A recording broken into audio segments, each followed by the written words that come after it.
अल्लाहुम्मा सल्लि अला सय्यदिना व मौलाना मुहम्मदिन।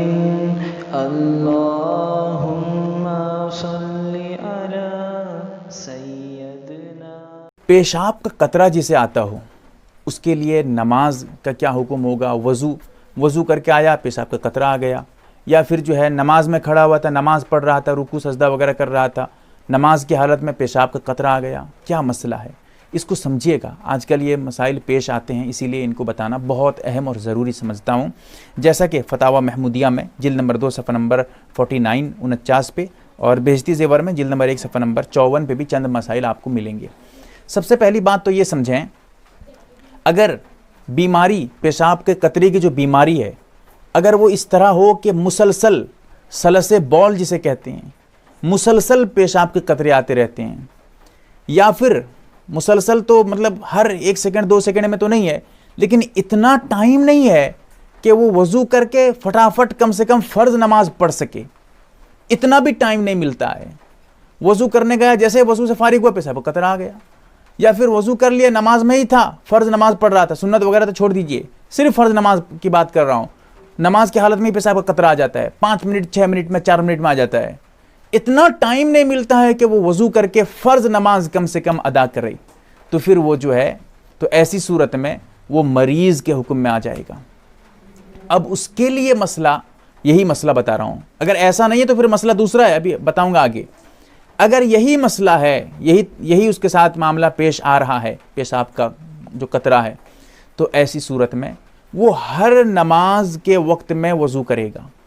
जैसे ज़ोहर की नमाज का टाइम आया, अब ज़ोहर की नमाज के टाइम में वज़ू कर लेगा। अब वज़ू जो करेगा, उसके बाद जितनी मरतबा पेशाब का कतरा आता रहे, मुसलसल आता रहे, उसका वज़ू नहीं टूटा, वज़ू बिल्कुल बाकी है। अब उस ज़ोहर के पूरी नमाज के वक्त में जितनी मरतबा चाहेगा, वो जितनी नमाजें चाहेगा पढ़ सकता है।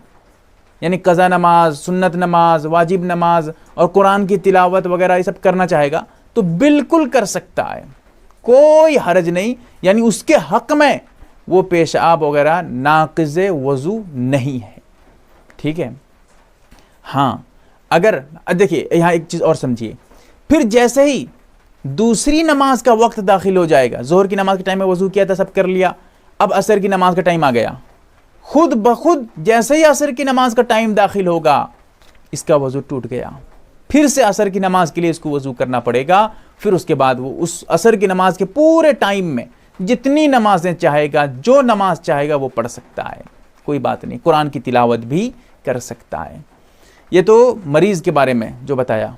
लेकिन अगर ऐसा नहीं है, इतना टाइम मिलता है कि वज़ू करके कम से कम फ़र्ज़ नमाज पढ़ ले सकता है, इतना टाइम मिलता है, तो उसके लिए ज़रूरी है कि वो पाक कपड़े में जैसे ही, यानी फ़ौरन जो है वो पेशाब करे और फ़ौरन जितने जल्द हो सके जाए। उसके लिए फिर वो अब जो है वो पेशाब उसके लिए नापाक ही है, उस पेशाब के कतरे आ जाने से उसका वज़ू भी टूट जाएगा। अब उसके लिए है कि वो फ़ौरन जो है वज़ू करके कम से कम फ़र्ज़ नमाज पढ़ ले जल्दी जल्दी से। हाँ, अगर इतना टाइम नहीं है फ़र्ज़ नमाज तो फिर मसला वही है जो बताया। हाँ, अगर इतना टाइम है कि फ़र्ज़ नमाज के साथ सुन्नत नमाज भी पढ़ सकता है, कोई बात नहीं, फिर बिल्कुल पढ़ेगा। इसी तरह बार बार तो मुसलसल पेशाब के कतरे नहीं आते हैं। मिसाल के तौर पे वज़ू करके आया था, बाई चांस आ गया, मुसलसल तो नहीं है लेकिन आ गया वज़ू करने के बाद, तब भी उसका वज़ू टूट गया। और जहाँ पर वो पेशाब का कतरा लगा होगा अपने जिस्म पे या फिर जो है कपड़े वगैरह पे, उसको उतनी जगह धो दे। यहाँ पर एक चीज़ और बता दूँ, लोग समझते हैं कि जब पेशाब का कतरा आ जाएगा आदमी नापाक हो गया। नापाक नहीं हुआ, जितनी जगह पे पेशाब लगा है, वो कतरा लगा है अपने जिस्म पे, कपड़े पे, उतनी जगह को धो दीजिए, पानी से साफ कर दीजिए, पाक हो गए आप।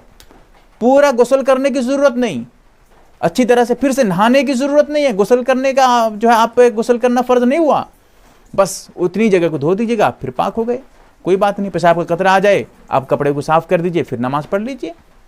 इसी तरह आप नमाज़ पढ़ रहे थे, मुसलसल तो पेशाब का कतरा नहीं आता है, लेकिन नमाज़ पढ़ रहे थे, कतरा आ गया तो आपका टूट गया, नमाज ही फासिद हो गई और वज़ू भी टूट गया। फिर जाइए वज़ू करिए और जहाँ पेशाब का कतरा लगा उसे धोइए और साफ़ करिए।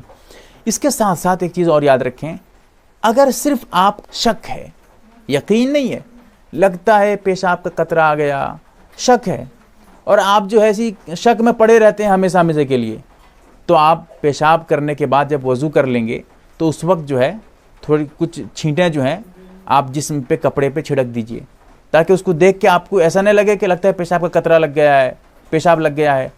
जब आप छींटा है वहाँ छिड़क देंगे तो फिर आप जो वसवसे में पड़ने का अंदेशा था वो दूर हो जाएगा। आप सोचेंगे मैं ही तो छींटा छिटकर था, मैं ही तो पानी के छींटे लगाया था, इसलिए ये वसवसे से आप इस तरह बच सकते हैं। हदीस में इसकी तरगीब भी दी गई है। तो हाँ, ये बता रहा था कि अगर वो पेशाब के कतरे मुसलसल नहीं है, वज़ू के बाद भी आ जाता है या फिर जो है नमाज के वक्त नमाज के दौरान आ जाता है, तो आपका वज़ू टूट गया, नमाज भी फासिद हो गई, आप फिर से दोबारा करें। तो ये चंद बातें बहुत अहम थी।